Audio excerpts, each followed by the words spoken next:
My name is Jason, and this is Just Watches. Alright, today we have the Seiko King Samurai SRPE33. And what makes this a King Samurai? Well, it's much like the Samurai that came out a few years ago, except there's two key upgrades. Instead of a hardlex crystal, this one has a sapphire crystal, and instead of an aluminum bezel insert, this one is ceramic. So, as always, we're going to do specifications, pros, cons, and then if I think this watch is worth the money. But before we begin, I've noticed that only about 7% of my views are from subscribers. So if you're enjoying the content of this channel and you have not yet subscribed, I would love if you would do so. Thank you so much. Starting with the case, we have 43.5mm case diameter, 48mm lug to lug, it's 13.5mm thick, and then a 22mm lug width opening. As for the finishing on the case, it's actually mostly brushed across the top and the sides of the case. There's some hints of high polish here on the side, along the edge of the bezel, and then actually the knurling of the bezel is also high polish. But overall, a very toolish look. It has these distinct angled lugs that make the Samurai kind of the Samurai, its claim to fame, and then there are drilled lug holes for easy strap changes. The 3-link style bracelet starts at 22mm and tapers down to 20mm before jumping back up to 22mm at the clasp. Now this watch does feature solid end links and solid links. Sizing is accomplished by Seiko's somewhat dreaded pin and collar system, and it's mostly all brushed. There's some high polish right here at the end of the middle link and along the sides. Now there's some nice detailing work on the clasp as well. You have a high polished beveled edge and then mostly brushed. You have a Seiko flip lock here and then it is double push deployant. Now this is just a milled clasp, but I find this bracelet overall is very sturdy and helps to counteract the weight of the head of the watch. This is a heavy watch size for my 6 3/4 inch wrist. It weighs in at a whopping 175 grams. It also does feature a diver's extension.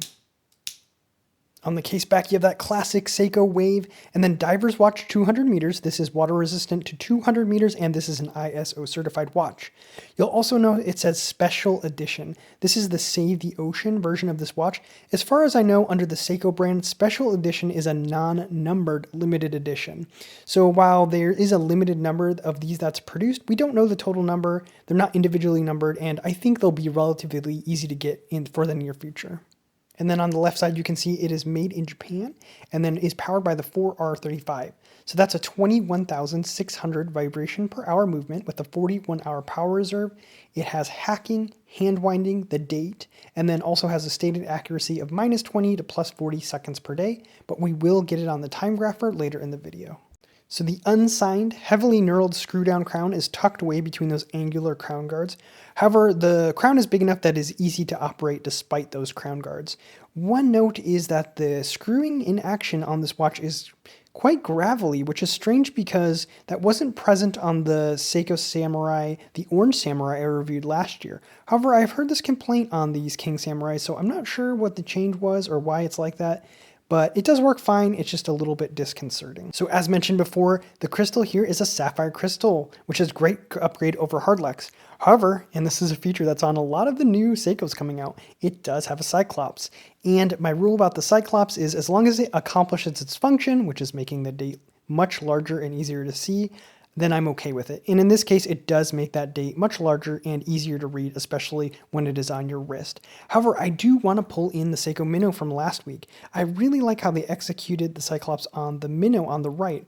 It's this very small circle, basically just big enough to cover the date aperture, and it's a lot less intrusive overall on the dial in my opinion.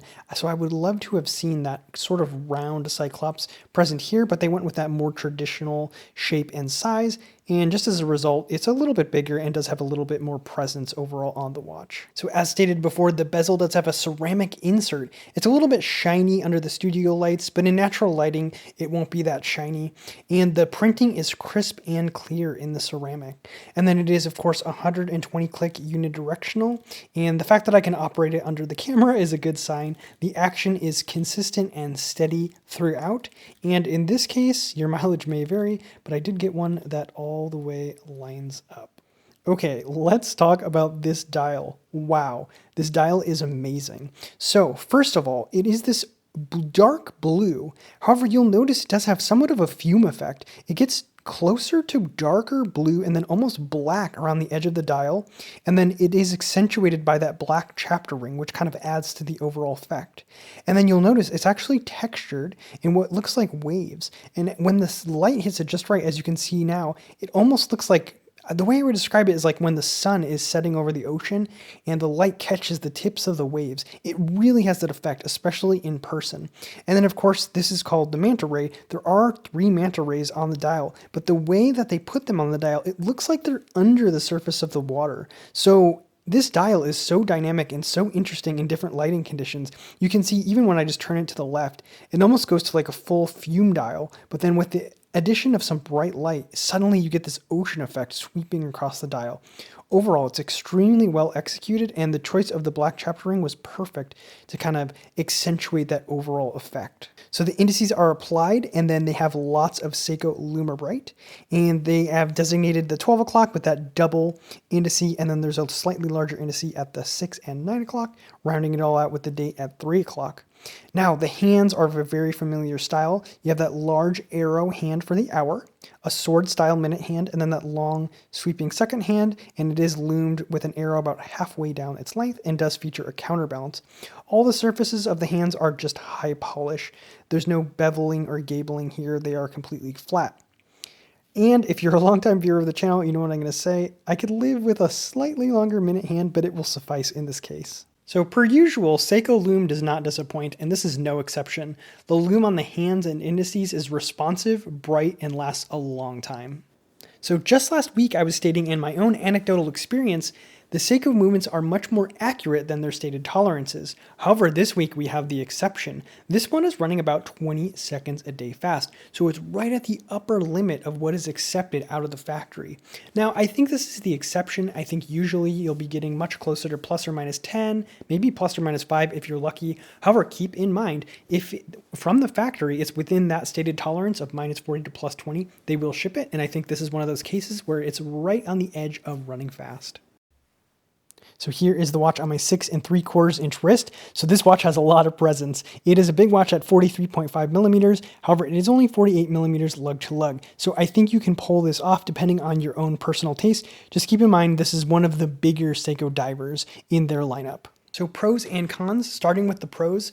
The dial on this is unreal. I think it's the best dial I've seen at this price point, and something Seiko really excels at. The color, the fume effect, the waves, and just the way it catches light, it's really hard to describe and isn't quite perfectly captured in photo or video. You really have to see one, and it is quite impressive. Second, the upgrade to a sapphire crystal and ceramic bezel is something we've been waiting for in kind of these lower entry level Seiko divers for a long time. It's going to be very difficult to scratch the dial or the bezel, so if you're a little bit more rough with your watches, these are going to be welcome upgrades.